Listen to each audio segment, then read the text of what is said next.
নমস্কার। আজকের ভিডিওতে মেইনলি ভেরিয়াস টাইপস অফ যে কনসালটেশন করি তারই মধ্যে একটা পার্টের ব্যাপারে ডিসকাশন করবো যে ডেন্টাল হেলথ কনসালটেশন। আপনার কিংবা আপনার চেনা পরিচিত কারোর মধ্যে আত্মীয় নিকটজন কারোর যদি কোনো রকম ওরাল ক্যাভিটিতে কোনো যদি প্রবলেম হয়ে থাকে, আমি নিজে একজন dentist, pass out dentist, BDS student, pass করে গেছি আমি বিডিএস কোর্স। তো দাঁতের এবং ওরাল ক্যাভিটি রিলেটেড ভালো রকম আমার নলেজ আছে, অনেক বই পড়া, পরীক্ষা দেওয়া, পাস করা ছাড়াও অনেক রকম জিনিস নিয়ে আমি ডিল করে পেশেন্টের সাথে কথাবার্তা বলা থাকে, অনেক রকম ডিটেলস আমি জানি। তো দাঁত রিলেটেড যদি কোনো প্রবলেম থাকে, শুধু দাঁত কেন, আমাদের ওরাল ক্যাভিটির মধ্যে দাঁত হতে পারে, মাড়ি হতে পারে, এছাড়াও আমাদের স্যালিভারি গ্ল্যান্ড থেকে শুরু করে বাক্কাল মিউকোসা থেকে শুরু করে বিভিন্ন রকমের প্রবলেম হয়ে থাকে আমাদের ওরাল ক্যাভিটিতে।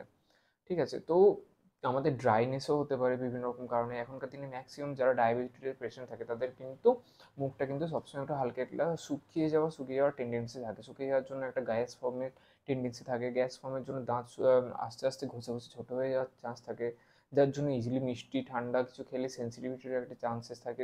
অনেক রকম জিনিস আছে, দাঁতের যন্ত্রণা থেকে শুরু করে, আক্কেল দাঁত থেকে শুরু করে বিভিন্ন রকমের আমাদের আমাদের যদি কখনো কোনো মনে যদি কোনো টেনশন আসে, স্ট্রেস আসে, খুব যদি কোনো কিংবা কোনো ভিটামিন ডেফিসিয়েন্সি হতে পারে, তার জন্য কিন্তু আমরা বিভিন্ন রকম সাইন সিমটমস আমাদের ওরাল কেপে দেখা যায়। আমাদের মাড়ি ফুলে যাওয়া, বিভিন্ন রকমের গামের প্রবলেম হতে পারে, মুখের মধ্যে বিভিন্ন রকমের ছোটো ছোটো ফুসকুড়ি টাইপের জিনিসগুলো একটু দেখা যেতে পারে, অ্যাপটস আলসার টাইপের যে জিনিসগুলো এগুলো দেখা যেতে পারে। তো আমি অ্যাজ এ ডেন্টিস্ট জানি এগুলোর হয়তো আমি আমি জিনিসগুলো নিয়ে কনসালটেশন করি। আমি অফলাইনে তো কনসালটেশন করি। বাকি আপনারা যদি চান এগুলোর ব্যাপারে জানতে কিংবা ওরাল হেলথ রিলেটেড যদি কোনো রকম কোনো প্রবলেম থাকে, আমাকে চোখ বন্ধ করে ফোন করতে পারেন, হোয়াটসঅ্যাপে কন্ট্যাক্ট করতে পারেন। আমার নাম্বার দেওয়া আছে রেস্টুরেন্ট বক্সে, কমেন্ট বক্সে। নাম্বার সেভ করে ডাইরেক্ট আমাকে হোয়াটসঅ্যাপে কন্ট্যাক্ট করতে পারেন, ভয়েস মেসেজ পাঠাতে পারেন কিংবা টেক্সট করে লিখে পাঠাতে পারেন। হয়তো আমি কোনো ট্রিটমেন্ট প্রোভাইড করতে পারবো না, বলতে পারবো না, হয়তো দাঁত তুলতে পারবো না, ফিলিং করতে পারবো না, কিন্তু আমি বলে দিতে পারবো যে কী ট্রিটমেন্ট দরকার, তোমার কী কন্ডিশন হয়েছে সেটা ভালো করে যদি ফটো তুলে কিংবা একটু ডিসক্রাইব করে লিখে ভয়েস মেসেজ করে পাঠিয়ে দাও। হোয়াটসঅ্যাপ নাম্বার, আমার নিজের পার্সোনাল হোয়াটসঅ্যাপ নাম্বার দেওয়া আছে ডিসক্রিপশন বক্সে, কমেন্ট বক্সে। নাম্বার সেভ করার পরে হোয়াটসঅ্যাপে ডাইরেক্ট আমার সাথে কন্ট্যাক্ট করতে পারেন। আমি অ্যাটলিস্ট বলে দিতে পারবো যে হ্যাঁ, কী ট্রিটমেন্ট করলে এটা ঠিক হবে, ট্রিটমেন্টের নর্মালি এভারেজ কস্ট কতটা হয়, ফিলিং করাতে কতটা কষ্ট হয়, কিংবা একটা দাঁত তুলতে কীরকম কষ্ট হয়, দাঁত তোলার পরে কী কী মেডিসিনস খাওয়া উচিত, কিংবা তোমার মুখ থেকে খারাপ স্মেল আসছে, কী মাউথ ওয়াশ দিলে ভালো হবে, ভালো করে ব্রাশিং হচ্ছে না, টুথপেস্ট সেন্সিটিভিটি হচ্ছে, কোন টুথপেস্ট এখনকার দিনে মার্কেটে ভালো হচ্ছে। ব্রাশেরও কিন্তু various types of shape and size আছে, কোন ব্রাশটা কীরকম কী ভালো, কীরকম করে আমরা একটু ওরাল হেলথ কী করে মেনটেন করবো। আমরা তো বডি জেনারেল হেলথ তো আমরা মেনটেন করছি, মেন্টাল হেলথ মেনটেন করছি, আমাদের যা কিছু খাওয়া দাওয়া সব কিছু কিন্তু আমাদের ওরাল ক্যাভিটি থেকে আমাদের শরীরে যায়, যেটা আমাদের ঘরে গিয়ে এনার্জি দেয়। তো ওরাল ক্যাভিটি আমাদের ভালো করে মেনটেন না করলে, একটা ঘরে ঢোকার রাস্তাটা যদি আমরা ভালো করে না সাফ করে রাখি, সেটা কী হবে, তেমনই আমাদের শরীরে যা কিছু যায় আমাদের ওরাল ক্যাভিটির মধ্যে থেকেই যায়।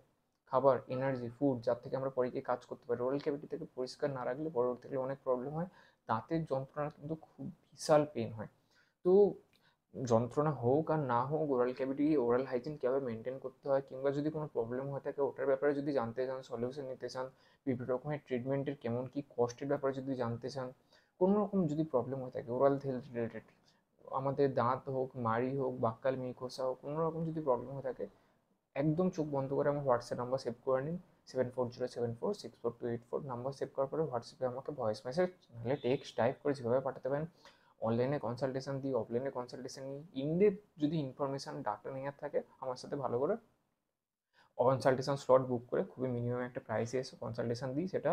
ঠিক আছে? সেই সব ব্যাপারে যদি নিতে চান সেটার আলাদা একটা স্পট বুক করে ওটা নিতে পারেন। ভিডিও কল, গুগল মিটে, জুম কলে কিংবা হোয়াটসঅ্যাপ কলে সেই জিনিসগুলো আলাদা করে থাকি। তো oral health and hygiene related কোনো রকম যদি কোয়ারি থাকে আমি সব দিক থেকে ভালো রকম হেল্প করে দেবো। কিছু জিনিস ফ্রিতে দেওয়া যায়, কিছু জিনিস যদি ডেপথের ব্যাপারে জানতে চান, ইনফরমেশান আরও বেশি জানতে চান, সেগুলো আরও ডেপথে আলাদা করে প্ল্যাটফর্মে ভিডিও কলে এসে জিনিসগুলো ভালো করেও বুঝিয়ে দিই। ঠিক আছে? তো ডেন্টাল হেলথ রিলেটেড যদি কোনো রকম কোনো প্রবলেম থাকে, সবার কাছে আমার রিকোয়েস্ট থাকবে একদম চোখ বন্ধ করে আপনার হোক, আপনার আত্মীয় নিকটজন কারোর হোক আমাকে জিজ্ঞেস করতে পারেন। হয়তো কোনো ট্রিটমেন্ট করতে পারবো না এখান থেকে দূর থেকে এসে, কিন্তু অ্যাটলিস্ট বলে দিতে পারবো কিছুক্ষণের জন্য পেন কম হওয়ার জন্য কোন মেডিকেশনটা দিলে ওরাল ক্যাভিটিতে, কোনটা খেলে কীরকম কী, কত দিনের কীরকম ডোজে, নিয়ার বাই কাউকে তো রেফার করে দিতে পারবো, হ্যাঁ এই সময় ডেন্টিস্টের কাছে দেখে নিন, না এইটা না করলে কিন্তু এরকম একটা প্রবলেম হতে পারে, না এটা এরকম করলে এটা একটা অল্টারনেটিভ এরকম একটা ট্রিটমেন্ট আছে, একটা প্ল্যানিং তো আমি দিতে পারি, ভালো রকম একটা আইডিয়া আসে আমার। 5 বছর ধরে পড়েছি বিডিএস কোর্সের ব্যাপারে, সব পরীক্ষা দেওয়া, থিওরি পড়া, তারপরে বিভিন্ন পেশেন্ট দেখা, কাজ করা, ভালো রকম আইডিয়া আছে। যদি আপনারা জানতে চান কোনো রকম প্রবলেম থাকে, ওরাল হাইজিন কীভাবে মেনটেন করতে হয়, আপনার যদি ছোটো বাচ্চা টাচ্চা থাকে তাদের যদি কোনো রকম কোনো প্রবলেম থাকে কীভাবে মেনটেন করবো যাতে ফিউচারে কোনো প্রবলেম না হয়, ফার্দার কি কোনো প্রবলেম না হয়, ঠিক আছে? এগুলোর ব্যাপারে যদি জানতে হয় আমার সাথে কন্ট্যাক্ট করতে পারেন। ভালো করে যে জিনিসগুলো আমি অনলাইনে বুঝিয়ে দিই। তো আমার নাম্বার সেভ করে রাখুন। হোয়াটসঅ্যাপে আমার একটা গ্রুপ আছে, গ্রুপে জয়েন করে দিতে পারেন। লিঙ্ক দেওয়া আছে ডিসক্রিপশন বক্সে, কমেন্ট বক্সে। চ্যানেলটাকে সাবস্ক্রাইব করার জন্য রিকোয়েস্ট করবো। চ্যানেলের ভিতরে যান, নতুন নতুন ভিডিওস ডিসকভার করুন। এছাড়াও বিভিন্ন রকম টাইপস অফ কনসালটেশন আমি দিয়ে থাকি। একটা প্লে লিস্ট আছে কনসালটেশন, ওখানে গিয়ে দেখতে পারেন বিভিন্ন বিভিন্ন কনসালটেশন কী কী আমি দিই। ওখানে গিয়ে নতুন নতুন টাইপসের ব্যাপারে আইডিয়া লার্নিংস আপনি নিতে পারেন। তো আজকে ভিডিও এখন শেষ করছি, দেখা যাচ্ছে নেক্সট ভিডিওতে। নমস্কার।